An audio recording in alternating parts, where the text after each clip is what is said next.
Power on. Select your players. Pierre, Sarah, Glenn. Select your topic. Games. Select your format. Entertaining podcast. They're called the Button Boys. So make some fucking noise. 'Cause they're gonna talk about video gaming and stuff. Button Boys. It's a me, Button Boys. Hello, welcome to Button Boys. I'm Glenn Moore. Stern face. It was either that, in terms of video game quotes, I was either going to go with that or a horrible version of the beginning of Skyrim saying, "Oh, you're a gape." I decided not to do that, and I said, "It's a me, Button Boys." Oh, you're a gape. Oh, good, you're a gape. Yeah. Oh, good, you're finally a gape. Joined by Pierre and Sarah Keeworth. Welcome to today's show. Same question that we always ask: what have you been playing, Pierre? So, in order to not spend every week talking about Terra Invicta. Yes, and the space game. But the it's space and everything in between game. the everything game. And how it's ruining my life in some ways. Where I can't make it good it's so hard. In order to try and not do that, but I'm happy to do that. I actually played another little Netflix mobile game. Did you? What did you play? It was recommended by producer Ben. I will say apologies if you hear any flamethrower sounds. That is a flamethrower. The neighbors are melting, the roof when they re-roof and they burn. That's the flamethrower. That's what they're We're doing Flashdance tar. welding, right? Yeah. A flamethrower? Yeah, I know. Yeah. Oh, I gotta see Outside, that. yeah. You're going to be like, there's a dog on the Yeah, playground. there's real flamethrower in the playground energy to this one. Wow. And as ever, it's important to remind you we are an indie podcast with no corporate backing, and we do this in my shed. Hence the flamethrower. Hence our Patreon. Hence Good our time to Patreon. plug our Patreon. Yes. You want to support the pod and get us out of the flamethrower back garden?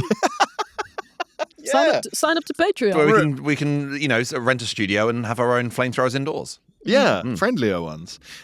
Into the Breach, as recommended by producer Ben. This is so up your street. Yeah. Into the Breach is fantastic. It's great. It's a bit like Advance Wars in that it's turn-based combat between mech robots and sort of tanks and things and giant bugs, actually, in this On an case. 8x8 chessboard grid. Just a little 8x8 grid. Taking place but it's just black around it, and it's just a very thin, just block of land. It's abstracted. And the lore is, it's quite cool. It's pixelated. It looks like an old game. But it looks very Mega Drive-y, 16-bit. It looks like 16-bit, but because it's modern 16-bit, it's still got that charm of going, God, in a way, that's actually more impactful and realistic looking with the shading than shit 3D. Yeah. It's better, I think. And there's a sort of slight time travel aspect, doesn't matter. Basically, it's mechs versus bugs. And they do a good job of making you care about solving it and not letting it degenerate into a puzzle. Where you just go, yeah, I guess that's my mech. I guess I like my character that I'm playing in this puzzle game. Because the bugs are always trying to destroy civilian skyscrapers where you get your power from. And if they destroy all the skyscrapers, those are your lives. You're done. You lose. Oh. And as your mechs arrive, I think you're called Rift Walkers. Is that right, producer Ben? All the skyscrapers get little dialogue things that popping up going, look, Dad, I told you they'd come. And wow, they're so cool. Yeah. So you go, these are my people. I will save them. Yeah. I'm invested now. I will save them. There are young in there. Yeah. Exactly. Of a children's skyscraper that we haven't evacuated. No, you can't. The bugs come up on the floor. Yeah. Oh, yeah, they come up from the ground. They come up from the ground, the bugs, and they've already kind of won. You're trying to fight them back from basically from the jaws of defeat. The brink. The brink, thank you. And it is very satisfying once you realize, oh no, I can't move that because then he can't shoot. And a lot of it is just like order of action type puzzles where you go, I need to punch this bug with a mech so it falls backwards into the path of my other laser guy or whatever. And they get increasingly complicated. And it is heartbreaking when you see a giant bug destroy a skyscraper full of impressed children. No one likes to see that. It's not No good. one likes to see all the children going, the heroes are here. Yeah. It It doesn't then cut to like an FMV cutscene of them being mowed down. It is all very abstract. It's just little dialogue. Yeah. In my head, I can see it. Yeah. I can see the full thing being destroyed There's by a a reason bug. they don't do that scene in a sort of Spider-Man film. Yeah. Yeah. Yeah, or even like Look, it's Spider-Man. Yeah, even in FIFA, if you absolutely sky a penalty, it then just cuts to a boy getting hit in the face of the ball. Like, stop showing me that cutscene. My last tooth. Yeah. You go, last? Last. God, what a backstory. Yeah, it was a weird meth boy. We implied, so much tragedy implied in this boy's And the crowd boy's turns life. on you because you hit the meth boy. Which Yeah. won't stop booing, yeah. Yeah, the crowd, it's booze, and you hear, mouth boy, mouth boy. Did they put that in the game? For that? It's weird. And they've got that auto commentator thing from FIFA games, just like, oh, it's terrible to see him hit the meth boy there. Yeah. Oh, yes. And you go, wow, they really did. They Yeah. made a linchpin of the game. He ended up on the front cover. It was like Messi and then him. It was so strange. Arms folded. Methy. Lionel Messi. You know, that was plundering South America for all their drugs. Yeah. Yeah. But in addition to this charming 8x8 game, I have still been getting upset at Terra and Victor. I've still been getting upset about it. I spent a lot of time on Reddit just trying to find out how to design a spaceship. Getting radicalized. Yeah. Yeah. But radicalized against the aliens. Do you feel like, from seeing how people are playing it on Reddit and getting advice from these games, I don't know if you ever find this with stuff that's more sort of strategic, that you go, okay, there is actually a correct solution, and anything outside of this correct solution is not actually the game. Yeah. I find this with a lot of like chase sequences in games. There was a game I was playing the other day. I'm going to do it on one of our Patreon recommendations. I'm not going to say the name of the game, but it was just sort of like a sort of puzzle platformer. But a lot of 2D games and stuff like Little Nightmares did this as well. You'd get like a chase sequence where you had to be pixel perfect for 3 minutes of chase, Yeah. jumping over obstacles. And you go, okay, it's gone from puzzle game to dance routine. Yeah. I've got to learn this perfect dance routine and not put a Yeah. single step out of place. DDR. Is that how this feels? It's sort of. It's more like it's just different things because the start of the game is this dynamic where you've got these secret agents and you're trying to be influential in the world. And then it's figure out space combat. So you go, oh, shit. And you're sitting there with the rocket designer. And what I've learned from Reddit is that the way the game works is that it's very realistic in the sense that spaceships don't just have infinity power or rockets. Like it's like a real spaceship where it's like you can have 100 rockets, but you need enough fuel because they're heavy, aren't they? Yeah. And then you need enough. You need to reload it, and you need to. So you can't It's just. right off. I know. Yeah. So, you can have a laser weapon, but you need to keep it Don't want cool. shouting at a game, you're not real. You can let me have another rocket. But you can cheese it. So the Reddit people have been very helpful in. Basically, it turns out what you need to do when the aliens show up in space is to build a combat spaceship, but it's not like a cool one like from Star Wars. It's essentially a tin can covered in rockets with no armor because it And saves money. This isn't what the developers wanted it to look like. This isn't on the cover of the game, is it? Just imagine 100 rockets sellotaped to a baked bean tin that a man is fitted in and just is being thrown with an elastic band motor at this massive alien spacecraft, and it wins. But this It's is like because a- I felt playing like the aliens haven't planned It's like for like a this. soapbox derby or something where everyone turns up with like cool, Yeah, wacky yeah, yeah, things. yeah. And then one guy shows up with the ugliest thing, Yeah. but it's the best. Absolutely. It's best. It's like Robot Wars. Yeah. It's how I felt playing like 2 Point Campus, where I'd be like, yes, I want to have a university that looks like a university, but when you realise that 10 people can share one bed, I ended up with this sort of Colditz cell. Beds as close together as possible. And if everyone had identical paintings above their bed, then that made them happier. And you go, this isn't never be on the cover of the game. Paintings of Mao or whatever. And everyone's in bed like the grandparents in Charlie and the Chocolate Factory. Yeah. This is the happiest I've ever been in my life. The bar is telling you they're fucking loving it. Yeah, you go, I Yeah. shouldn't be. Yeah. They're all just there cheering. Yeah. But this is the thing: is you end up with this alien fleet that looks like a frightening alien fleet, and it's Yeah. got like glowing bits and spikes, and you think, oh, how will humanity survive? And then your fleet is this fucking wacky racers, Flintstones, tin can assembly of suicide bombers. From the aliens' point of view, it's like cavemen suicide bombers, where they just go, we've invaded a bunch of cavemen, and what they've done is they've sellotaped fireworks to themselves, and they're going to sprint at you. Yeah, You go, like oh god, some surreal Flintstones terror attack where they'd run a plane into a building.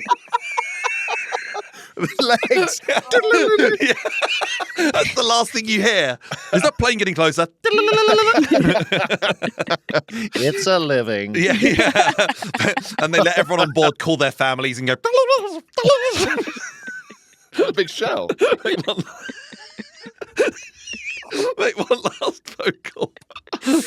He shouts yabba dabba doo before it explodes.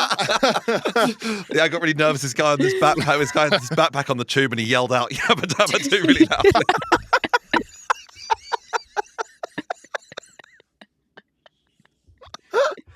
But yeah, so I ended up realizing that that's what I'm building here, and it's with like the Earth technology that doesn't even exist, and it's still the best you can do. And it works for a while. The aliens will send you a fleet that the game has got a bit of a glitch in it where it'll give you like a power rating for a fleet. So you'll see a bunch of ships and you go, well, I don't know what those are. And it'll say, okay, its combat rating is 47. It's 47 points strong. And you go, well, mine is 3, but it is a load of baked bean tins with rocket sellotape to it. And it'll win. And you'll just wipe out this alien fleet and you go, this guy, this And it can't feel good. It can't feel good when you do it. But eventually the aliens, I don't know. Last night I was playing it. No, the day before. And my tin can, my baked bean tin rocket men just got fucking wiped out. Like, wiped out. Do you see the combat happening? Here's the thing. You can play it or you can auto-resolve. When I play it, you know, I sent you guys the screenshots and the video of like all the buttons and all the insane. There's more. Right, okay. So when you go into the combat, it's like adjust the yaw of the ship, and it's like individual ship adjustments like that, and you have like 30, and you just go, I can't. It's too much to do. It's like if you're playing GTA and you had to press a button to breathe. And it's too much to manage. And also when you get defeated, it cuts to a little FMV of a boy getting hit in the face of a football. Yeah. Why is there a football?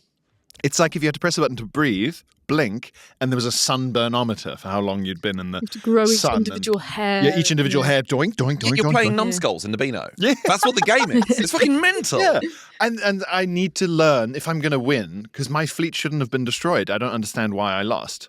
I'm at the point where I'm genuinely just looking up why me bad at game and hoping Reddit has a thread about why me bad at game. Yeah. I'm going to have to learn how to do this fucking space combat. I've tried to do it. I can't even figure out how to make them shoot. My ships just go la, la, la, la, la, and just get wiped out. Have So you I've been tried doing auto-resolve. reasoning with the aliens? No, there is a very difficult series of missions where you figure out their language. Right. They communicate through mainly through sort of pheromones and clicking. Right, okay. There's a rival. It's a rival. No, they're more like they've got like squidlies. They're like Zoidbergs. Okay. Oh, yeah, there's an episode of Doctor Who, an old one with the Squiddly Widleys.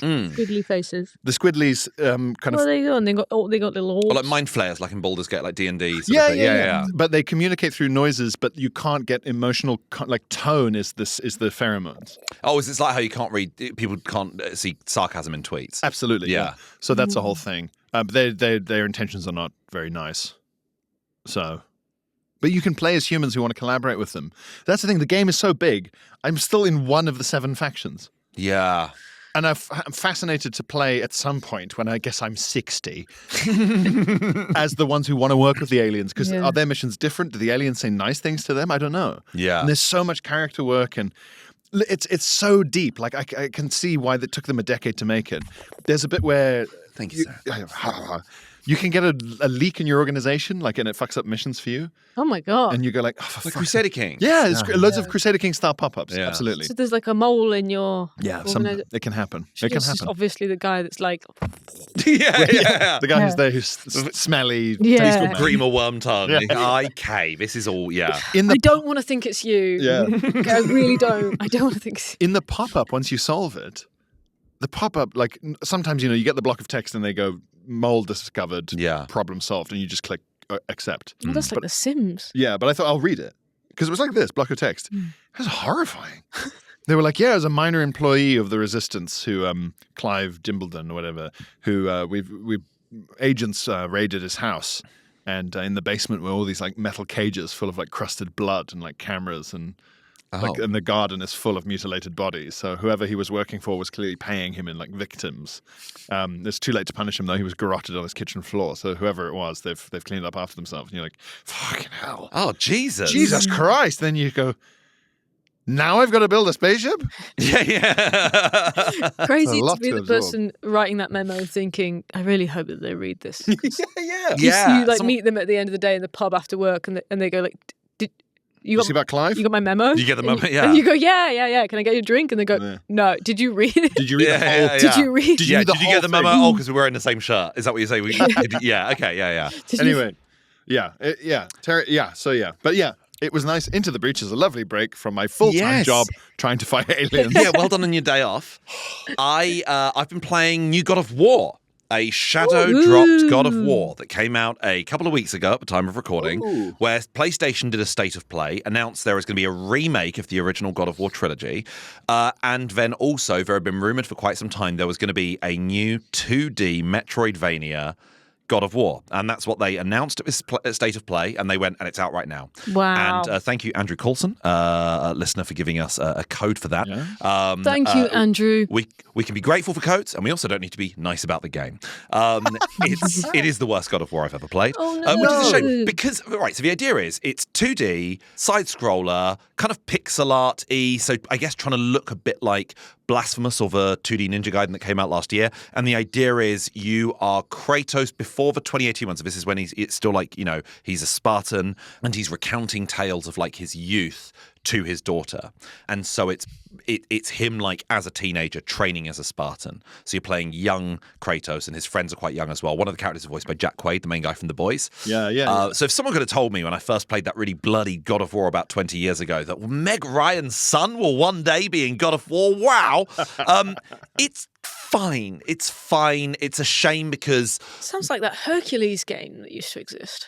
like Disney Old sort of Disney thing. sort of side scroller Hercules. Yeah. It looks closer to a Mega Drive Disney game like Aladdin than it does to those cool, grimy pixel art games like Blasphemous. Like Blasphemous is one of my favorite 2D Metroidvanias, and it's very strangely like Spanish and Catholic, and it's very bloody, and it's very gory and violent because they can fit so much into so few pixels. Considering this is Kratos, it is just stabbing people with a spear, and it's not to sound like I'm into like hyper violence, but like the exciting thing about those old PS2 God of War games was just tearing things to shreds. Yeah. Doing awful mini games to pluck out a Cyclops' eye or rip the wings off a harpy or stab someone with their own hand. And then the newer God of Wars in 2018 and 2022, like Ragnarok, have been about him, coming to terms with, what he's like as an older guy and coming to terms with his past and raising his son. This falls nowhere in between. Yeah. And it's a real shame. It's fine, but I'm playing it at the moment as like I guess I should probably play God of War tonight. In the same way, I'm like, I should probably look at that thing the washing machine keeps doing when it rumbles a bit too much at the end of a cycle. Like that's the attitude I have towards it. So if it was like on PS, I did the hand thing. If it was on like PS Plus, I'd be like, absolutely check this out. But it has come out at like 25 quid. Whoa. And for 9 hours worth of like 2D Metroidvania, of which like last year there were so many good side-scrolling pixel arty games like Ninja Gaiden or like Shinobi that this just cannot compete with them. So if you're a huge God of War fan, definitely worth checking out for like a bit more lore behind it. But it's not amazing and I'm a bit gutted by it. Sarah, what have you been playing? I'm sorry to hear that. It's okay. It was fine. And again, I'm playing it on a code. I would have been a bit pissed off if I'd spent £25 on it. I have been playing. I just went on holiday. And I don't play games on holiday. I read books. Because it's too sunny. It's too sunny. You sit outside and you read a book. But this isn't booking, boys. Oh, yeah. I like that. Spin-off. So I won't get into that. Yeah. But what we were playing every day, this is in the same vein as your Wordles or your connections. You get one puzzle a day. Louisa discovered this. I think a friend recommended it to her. It is the perfect game for Louisa. But we've been playing it together. We went away with our friend and all three of us were playing it in the mornings. It is called Tubeu. Oh. Have you heard of it? Oh, I think I have. I think you can work out what it is. When I was working in breakfast radio, when I used to work at Absolute Radio, me and the newsreader Emma Jones, we'd go through the Holy Trinity each day of the New York Times. You do, your connections and your mini, and you do Wordle. But also, we were like sickos who were looking for even more advanced ones. There was like like Wordle, but 48 Wordles you had to solve in only say like 15 guesses. But it's very easy. You just put it's like white frock baldy jumps, so like your first 4 guesses, and that covers nearly all the letters of the alphabet, and then you can just work it out from there. But sorry to ruin Wordle if you want to get it in 5 every day. But then there were all these other ones of of just sort of like, there's like video game versions of Wordle where it gives you like a little freeze frame from a video game, and can you work out what it Hurdle, is? which is like the first second of a song. Hurdle was good. That was always good fun. I used to do Worldle. Oh yeah, and guess the country from the So borders. I'm guessing this is a London Underground version. of Sudoku. Yeah. How does that work? I will tell you now. I've got it up here. Yeah. So you get your grid of 9, Mm-hmm. and the first square you have to think of a tube station that is on exactly one tube line and then on exactly 2 service modes. So hang on. So on one tube line, so it cannot be. You cannot do Baker Street because that is on. It serves you know, more that's than on the one. Piccadilly, and it's on the. Yeah. Okay. So on exactly It's not 2 on the Piccadilly. service modes, it would service the tube and the overground, or the tube and the DLR. Those are service modes. So Finsbury Park. Finsbury Park, I think, has the overground and the Thameslink and the tube. Yes. Oh, Okay. So that's 3. Angel. What does Angel have? Because Angel has that weird. I thought it was just Northern Line. Isn't it just Northern Line? Wait, what's the one I'm thinking of where it's Northern Line, but also there's that weird one where it goes to Welwyn Garden City? Oh, Oh yeah, Thameslink. Yeah. Well, I'm going to say West Hampstead. West Hampstead is on the Jubilee, and it's on the overground. let's And try West it. Hampstead Thameslink is separate to that. So you plug it in, Mm-hmm. West Hampstead, and Angel might be useful in a bit because, no, wrong. Okay. All right. Fine. But But- how does it steer you towards like, okay, these letters are in the wrong place? No, it just says wrong. Fuck that.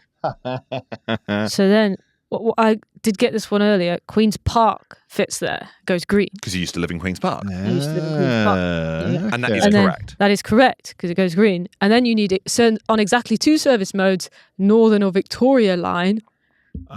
We won't do the whole puzzle, Yeah. Mm. but I like this. it's good fun if you're into trains, if you're into the underground. I am. Autist? Oh, I'm speaking to you without speaking to you, boys. Yeah. It is surprisingly hard, and this does move us neatly on to our main topic of today because I suck at this game. Good Lord, do I suck at this game. What do you Louisa reckon- and our friend Lila would have the thing finished before I'd even remembered a single station. What do you reckon it is? Is it a memory issue? Is it that you use the same tube stations quite I a lot? think And as a it's a result, memory issue. The moment I'm asked to do it, I can't think of a single station anywhere. I was trying to do this one on the tube on the way here, and I get the Victoria line every single day, and I couldn't think of a single station on the Victoria line other than Finsbury Park, which is where I get on. That's mad. And I was on the Piccadilly line trying to do it, so I was like looking at I was trying to like get inspired by and I was I can't. No, that's cheating. You can't play it on the tube because you have access to all the map and whatever tube line But I you're didn't on. want to get up and look at the map because I was like, I didn't Yeah. want someone to offer me help. Like, where are you trying to get to? And I'm like, oh, well, actually, I'm trying to find. It's for a riddle. Yeah. It's for a riddle. Which one of these do you think has the same letter 3 times in it? And you love this game. I You love like it. it. I love it when it's done. Yeah, you like it when it's nice to you. Like the gym. Yeah. Button Boys. I am always fascinated by anyone who has a game in their life that they love and they are just shit at it and they're fine with that. I get very frustrated and usually I'm more likely to turn something off if I'm like, I'm bad at this, life's too short. What's the point? Yeah. For me, I'd say any WWE game. Now, I have never understood, and it was on PlayStation Plus, so I downloaded the most recent WWE a couple of weeks ago, and I was like, let's give this a go, because I am intrigued, and I haven't played it since, like, playing around friends' houses at school in, like, 2006 or whatever. Yeah. And they'd be, like, pulling off these amazing moves. My character could maybe grab someone by the shoulders as if they're shaking them, going, where's the money? Yeah. And you could maybe slap someone, but that never did anything. Has the mechanics of that evolved since when we used to play it? It's on, almost like, exactly the PS1? same. It felt a bit like how alienating FIFA feels if you've gone 10 years without playing FIFA, where you're like, sorry, there's no longer just one button for tackle. There's like 3 individual buttons for tackle and different degrees of power with regards to that tackle and blocking and positioning with regards to the players. That I felt it's too late to try WWE unless I want to go back to 2015s and play every year since, which is not going to happen. It's like 'cause I learning don't to care. skateboard in your 30s. Yeah. You go, Moment's gone. the knees are past it. Exactly. And Tony Hawk's is another one as well. Tony Hawk's Pro Skater, I never understood what I was meant to be doing or pulling anything off other than just a basic jump up in the air.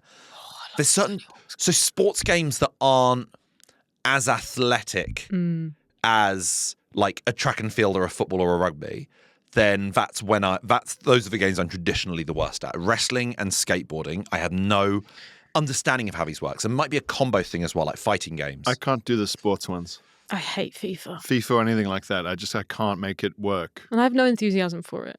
Yeah. Really? Because I usually play FIFA against friends. I would never sit down and play it by myself. And therefore it's like, well, I'm sitting down to lose. Yeah. I also I don't have a team. Yes, I guess there's that element as well. Pro Evo really got me into football in like 2003 because I went around a friend's house and FIFA hadn't done it for me, and I wasn't a huge football fan at the time. But what I liked about really early Pro Evolution soccer games was we got to the end of the game and it was like, it was 1-0, and you were like, this feels tense. This could turn around at any moment. Whereas in FIFA, it was like 13-15 would be the final score, and it didn't feel... It was cartoon-like. It was cartoonish, yeah, whereas this felt really tense, and that got me into it. But also, I guess it's difficult to be that bad at Pro Evo because you never were going to lose 4-0. Like, the biggest humiliation was I lost 2-0. And you go, it doesn't look that bad. It doesn't look that bad. But what are you bad at? Football games, like anything like that, like I can't make my brain do it. It turns out I'm bad at fighting aliens in Terra and Victor. But that's not unnatural because you're going on Reddit and seeing a whole community. No, because on Reddit, there'll be some guy who's achieved this thing that I just can't figure out. Yeah. And he'll be like, yeah, I only got out my second playthrough, my second or third restart. And I'm on like restart number 8. And I'm still just going like, do I need a fusion engine? Can I save my research points for something else? And these guys just know what to research and what not to, because the game will let you waste time researching technology that's obsolete. Oh, that's fucking no. But it could be part of your plan if that's what you want. Is the annoying thing.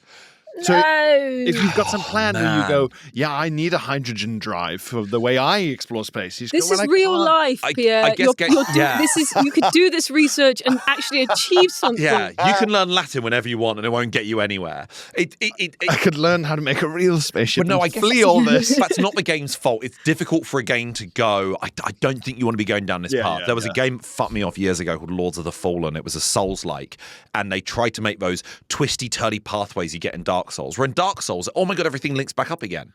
This, it didn't.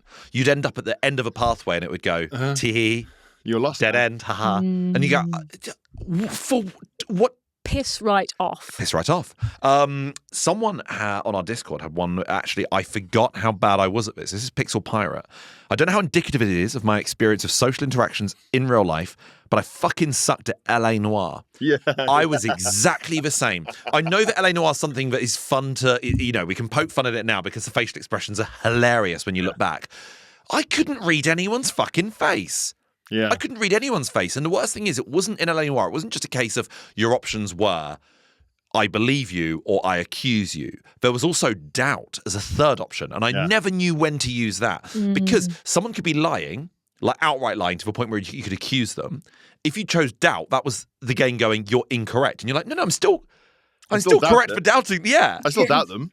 But also, I had a feeling. It's, in hindsight, it's quite culturally difficult to make that game. My brother-in-law, this is like 10 years ago, he went on a trip, a work trip to Russia for something to do with a record company in Russia. And the people told him like, oh, don't like smile at people or walk around smiling. People will think that you're like mad or up to something. Right. Your resting expression needs to be pretty neutral. You smile when you have a reason to smile that makes sense. You don't just smile like you're having a nice time all the time. People will just find it odd.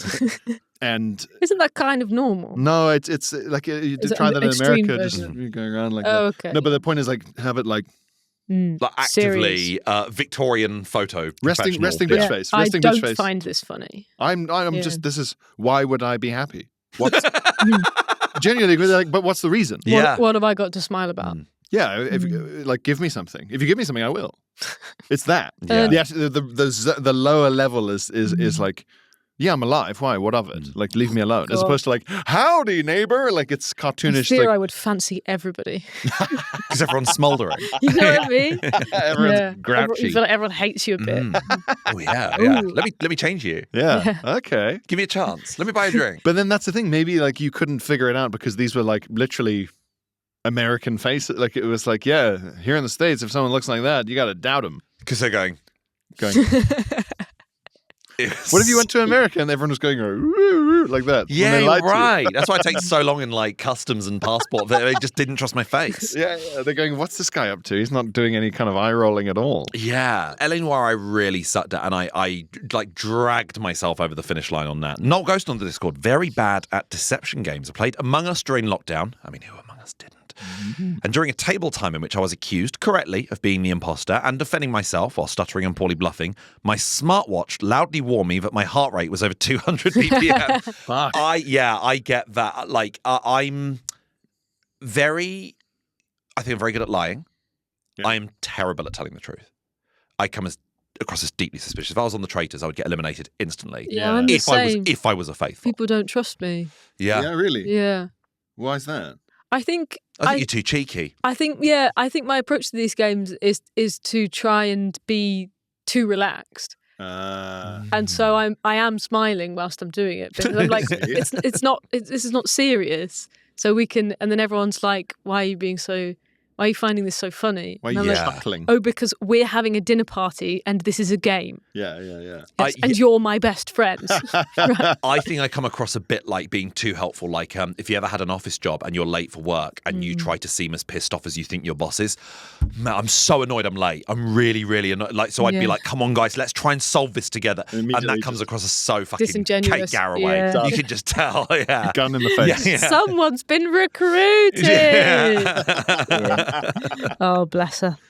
I'm really bad at anything like Guitar Hero, anything where you have to hit the right button at the right time. So just rhythm in general? It's the focus, I think. I like to be able to look away. Yeah. I just hate that it's like, I can almost do it if I'm not thinking about it. But the moment I'm like, oh, I'm gonna mess up, I'll mess up. In the same way that, like, I hate it. It's such a nightmare when you accidentally become conscious of tying your shoelaces halfway through tying your shoelaces, and you're like, well, I have to fucking start and again. your hands melt. Yeah, because I couldn't tell you at any part of tying my shoelaces what the next bit is. Do you ever think too hard about your the PIN number for your phone? Yeah. And then forget it, and you go, well, I did that once. I was about to drive back from a gig in, I think, like Canterbury or something. It's just like a 3-hour drive.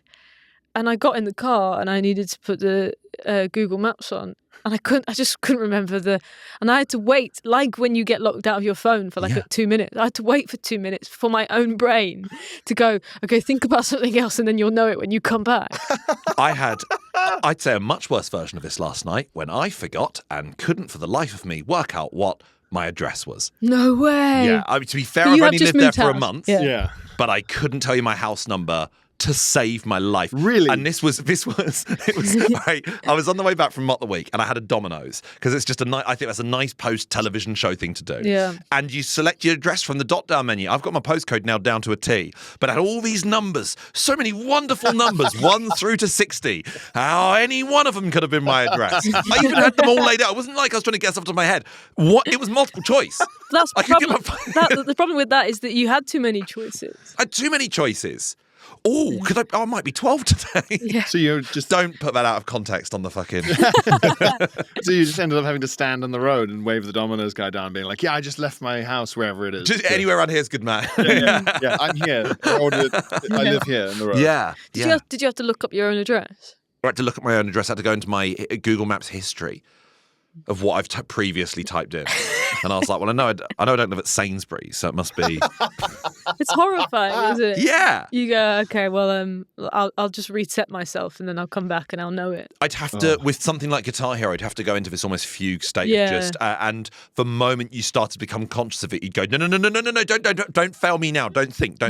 And don't enjoy the music. Don't enjoy the music. Don't enjoy the music. Don't think about the song. This is simply, you are a robot whose job is to press buttons as they cross a line. Guitar Hero was the game, wasn't it? You know that thing when people go, I've lost the game?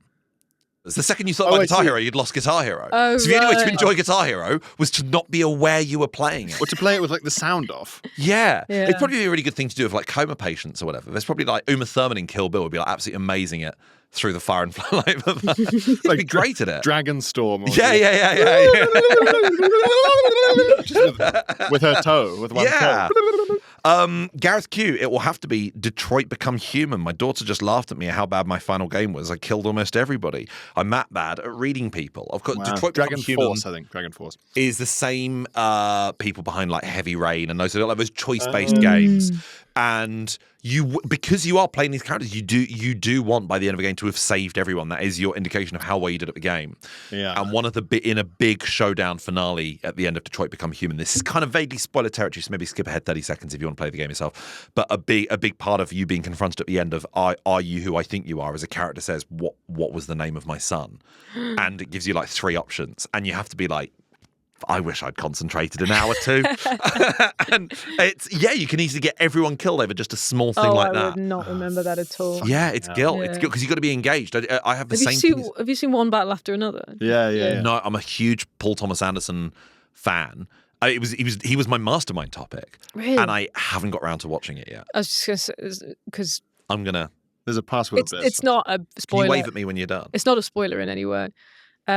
There's Leonardo DiCaprio's character is like it's sort of moved on in time since he was a revolutionary, and he has to ring a number and give a code, and he can't. It's been so long that he can't remember, and he's just screaming down the phone about not knowing the answers to the questions, and they won't give him any information until he answers the question. And it's just so funny and really relatable funny. to be like. It's like when you set up a bank account 12 years ago, and they're like, "What's your secret answer?" Favorite recipe or something? You go, I don't fucking know. Yeah, because even if they do tell you the question, I was 22. You joking? Who's your favourite musical artist? And you go, I've changed. Yeah. Was it the Klaxons? Because it isn't now. What? Sorry. When did I say my favourite artist was Scroobius Pip? What? Don't trust what I was saying in 2009. What's the first line of your address? And you have to go, well, it's not going to be the one I'm at now. So the one before is, and it might be when I was living in South London, so I'll give you that one. And they're like, can you try again? And you go all the way back to your history. You go, maybe it was when I didn't even live it. Maybe it was when I lived in Leicester. Yeah, can you give me a county? Yeah. And then I'll remember. I don't know Argos. I just need my guarantee. That does sound like a crap 2008 album from like an indie landfill band of... I don't. Argos guarantee. Yeah. Any combos. Any combo thing. My issue. That was the part of Dark Souls that was hard on the Patreon. Combos. Yeah, timing combos, pressing dump, the roll. Kick, yeah. Roll. I see it more in the sense of like the most recent Horizon.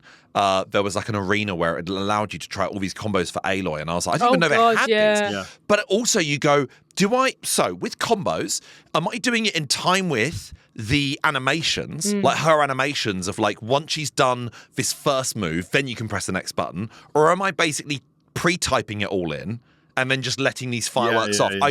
Games never tell you the timings, and I find that really difficult. I hate it. Dark Souls did that with parrying.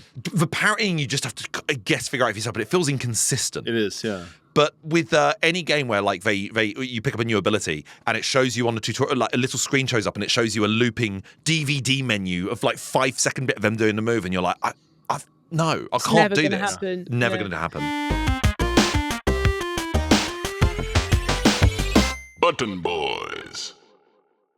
Another game I was bad at, and I really wanted to be good at it because I loved the world, and I wanted it to be good. It was Shadow of War. Lord of the Rings. Lord of the Rings, yeah. But it's not like Lord of the Rings. It is in the world of Lord of the Rings. But none of the characters that you know. No, and it's sort of weirdly like there's sets of targets that you have to eliminate. There's kind of like and I can't even remember. Somebody's going to be so mad that I can't remember the mechanics of this game. It's so long since I've played it. Christopher Tolkien is tearing his fucking hair. So I listen to a podcast about Lord of the Rings. Do you know J.R.R. Tolkien's full name? Rolkien Tolkien. It's John. It's really poncy. John Ronald.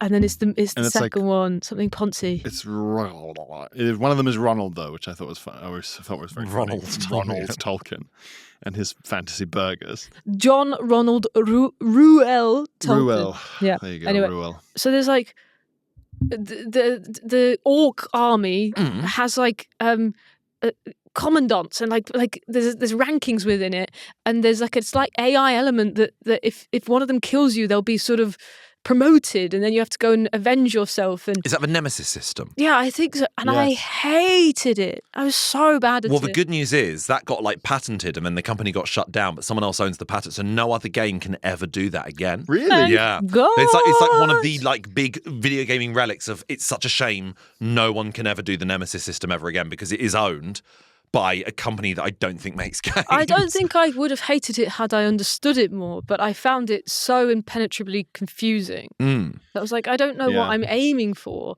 And there was like a sort of actual story through line, but most of the time I just felt like I was standing in a really busy crowd.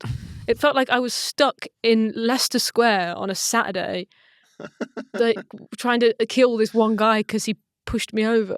I feel this in any department store. When you go into you walk into somewhere like H&M and everyone around you knows what they're doing.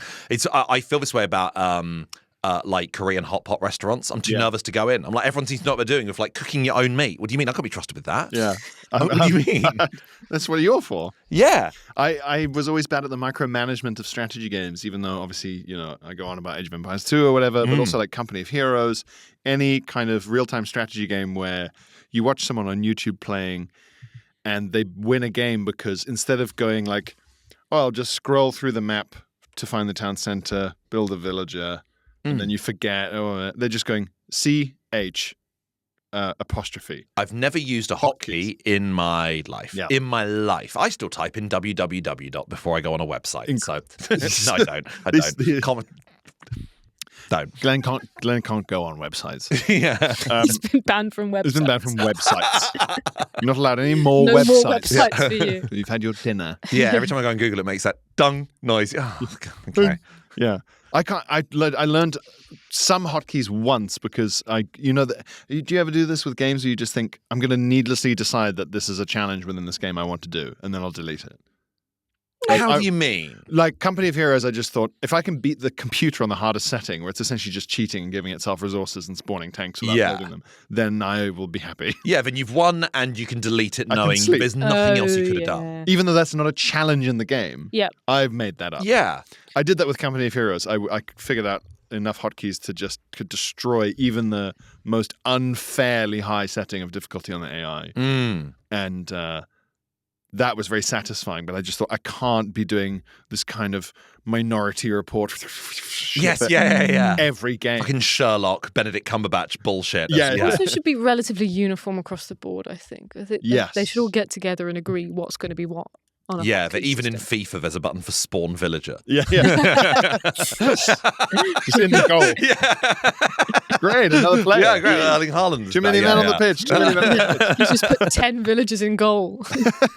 As opposed to playing video games to try and enjoy myself in my spare time and being like, discombobulate. I think this is a good episode topic of the challenges you set yourself within games the game itself doesn't do. That's nice. But Grant Stewart, in terms of strategy games, said, I'm normally bad at Total War. This is absolutely brutal. Oh, nice. Yeah. So bad that I've repeatedly failed the tutorial of at least 2 Total War games. I couldn't complete the tutorial of Shogun Total War 2. I don't even understand what I did wrong, but I kept losing the training battle until the game told me to stop. Oh, no. So it just went, this isn't for you. I need to know how you did that. Because I feel this way about how. We've spoken before about the humiliation of dying once in like Resident Evil 2, and it says you can switch down to easy if you want. You go, shut up. Shut up, I don't need this right now. Yeah, a waiter standing behind you saying, shall I cut it for you? It's soup. It's soup. Yeah, but you're struggling. This is a relatable one from Natey Bobs, who says, my biggest weakness in any game is my own attention span. Thank you, Natey Bob. I bounce off games so easily, it's terrible. I've started Disco Elysium half a dozen times, willing myself to love it, but I can't handle the walls of admittedly brilliantly written in brackets text, and find that I'm suddenly playing Rocket League. Yeah. Disco Elysium is amazing. I've played it through 3 times. I implore everyone to play Disco Elysium. I think it's like one of the ultimate works of art across any medium.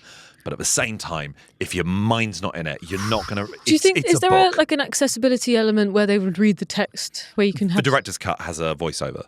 Like fully voiced. Maybe. But there is so much that you are just sitting and listening to a guy narrate. It's an audiobook then. So you got your guys doing like this, and there's another guy there like this, and it's just like, I'm going to say 800 to 1,000 words just being read at you. Because also I can't. with And you have Disco to pay enough Elysium, attention to then click an option. because the main character is essentially your brain, and it's split up into like 16 different elements. So based on your stats for each of those and what you've put your interest in, the dialogue, your thought, your conversation is constantly being interrupted with 16 different voices. If the main character was my brain, nobody would have completed that game. Nobody. Yeah, it is unbelievably good, but you gotta be in the right mindset. We did put the question out into our Discord of is there anything you're abnormally good at? And I know that even when we pitched it, I was like, all we care about is what you're bad at, because that's obviously more interesting. Yes. But I was intrigued by people who have said, Sonny said this in our Discord, and Andrew Coulson as well, being weirdly good at platforming and having like an innate understanding of the physics and momentum. I think I'm better at platformers than I think I am. I am better at platformers than I think I am, and I don't trust that I'm good at platformers. So that when I do land on a platform, I'm so surprised, I jump straight back off it to my death. Yeah. I did this on Elden Ring loads with in your horse. You constantly in Elden Ring, it's Dark Souls but with jumping. Yeah. You've got this horse that can go up all these platforms, and I'd be in such disbelief that I wouldn't believe it had happened. I'd see everything as a stepping stone. It's so embarrassing. I feel like my relationship with jumping to platforms in games is like bowling, where it's the same thing as the Guitar Hero thing. Yeah. If I'm not thinking about it, I'm amazing. Yes. And then the moment I'm conscious of it, like sometimes Louisa and I'll just be like, I'm having a bad day with this. If we're playing Split Fiction, I'll just be like, oh, I can't follow you. Go on without me. Yeah, And it's like, no, it's just co-op. You have to. It's like one singular jump that you just can't make. And you go, I've been playing video games for 20 years, longer than 20 years. And I've been defeated by a simple jump that my girlfriend, who's been playing video games for 3 years, has just made in front of me. I think it's someone on a Discord, and apologies for forgetting your name, but said with regards to something like Hollow Knight Silk Song, I am bad at every boss when I've been playing the game for a while. I'm amazing at every boss when I've just loaded up the game. So if they walk away from a boss and come back the next morning, they're absolutely incredible. One thing I know I'm good at from you saying things about it was when we were playing so much Warzone during lockdown, and you would say to me, how did you know he'd be at that window? Like the man who ran in the house. Yes, because you were like some grizzled FBI, some grizzled detective who'd been going like, oh, this is what they always do. It was like, what do you mean? And it would be in a random building. But you'd be talking to me about it as if, Glenn, how do you not have this innate understanding of where people would be in a little suburban house in Russia? Why would I know that? Why would I know that? To me, I just had this, I don't know, and I don't even have like a good version of it because there's like competitive players who have this times 10,000. Yeah. But in like a kind of random building in Warzone, whatever, there's like a door in, it's a block of flats, but also there's a kind of gantry bit like a fire escape. I could just know that if you see some guy in the fire escape and shoot at him and he runs in the house, you just go, he's going to go down and to the right because there's crates there, or like I shouldn't follow him, I should go around there and then I'll see him as he tries to come out. It feels like that bit in The Matrix where they're guiding Neo through the office block. Yes, yeah, exactly, yeah. I've got a little voice in my head that like that's what I would do. But that comes from an understanding that the people you're playing against know that building layout as well as you do, whereas I didn't. Yes. And I would be like, I think he's behind this door, and you'd be like, that's a pre-rendered door. There's nothing behind that door. Just let me knock on it. Let me knock on it. That's true. A lot of it is memory of repeated models. Yeah. So even though you'd been in a different part of the map, and this time the building would be blue, you go, oh yeah, but it's the same skin. It's just a reskin version of that same building. It's just video game literacy, I guess. Yeah. Or particular model literacy, but also just like FPS, like first person shooter for so long in my life. You just go, yeah. The only thing that was new about Warzone was the pre-fire. So like tactics like that, I'd never come across. So just like start firing as you go around the corner before you even see them, to guarantee there's a wall of bullets for them to walk into. Just wouldn't. Yeah. I'd last no time in fucking paintball. But it was sometimes though you'd pick like the least wise weapon to choose. It'd be like a huge dense cityscape, and you'd pick like a long range like Yeah, because I was just like provide more bullets. That's what I'll just be the guy who stands at the back just covering fire. Your Warzone loadouts were like Duke Nukem psychology. It's like, yeah, the guns get bigger and bigger. Yeah, I was like the end of Doom. Why have you got an axe? Yeah. So you'd pick this like a machine gun the size of the battering ram from Lord of the Rings. Yeah. And then like half the time you would pull off these kills where I would watch it on your. I'd just go, how's he? Do you know what? Because those would be the times, because it was lockdown, those would be the times where it would be 8 p.m. and I wasn't wasted. Because most of the time we played was 2 in the morning. I'd be like 8 wheat beers in or something, and I was lying down. Of course. Like the moments I actually sat up and... I would say we played... the moment I sat my white ass down and listened... Lixa Amaris. This one worried me on the Discord. I found that I was oddly good at Baldur's Gate 3. I didn't die in my first playthrough at all. I cannot stress enough, Baldur's Gate, no matter, even if you like speedrun it, it's like the game, it's 100 hours. To not get game over state in a game for 100 hours, and even if you play on the easiest, I'd say the average person plays Baldur's Gate on the easiest difficulty. It's fucking hard. That's weird though. To be like, to go, I must have just had this innate understanding of how Dungeons and Dragons works. That Unless is they already strange. did. But isn't some of it like luck based? But yes. So some people just have luck. They've got the opposite of you with the random... I'm like Vakula. Oranges. yeah. I'm like, I reckon I would get hired by any Las Vegas casino to stand next to someone who's having a good streak. I've told you my stats in Baldur's Gate 3 before. Astonishingly bad. I believe that is all we've got time for on our main episode this week. But That's thank you Thank you so much for listening. If you do want more Button Boys in your life, remember you can subscribe to our Patreon. Free tier, you get access to our Discord. So when we put out punts like this, what game are you normally bad at, you can have your suggestions read out on the pod, and it's a lovely community of people in there who you can chat to as well. Everyone seems very, very friendly. It's an absolutely gorgeous place to be. If you want to support the pod financially, for just the price of like less than a pint a month, it's £5 a month, you get an entire full episode every single week, plus access to our entire back catalogue of weekly episodes that we've been doing since July last year, a playthrough every week of Dark Souls, Hitman at the moment, video gaming gripes, recommendations of games we think you may never have heard before, just general gaming chat as well. And we also, if you really want to show a bit of extra support to the pod, you can also subscribe to our highest tier where once a month you get access to a new podcast episode called Player 4. We just recorded an episode with the incredible comedian Christopher MacArthur Boyd. You can also listen to last month's with Phil Wang as well. We'll have a new guest for you every single month on that. But thank you so much for listening to this. Give us a like on YouTube, subscribe on YouTube, give us a like on Spotify, review us on Spotify, Apple Music, wherever you get your podcast from. We're going to see you next week. Thank you so much for being part of this. Thank you, Sarah. Thank you, Pierre. I've been Glenn Moore. See you next week. Good button. Button Boys.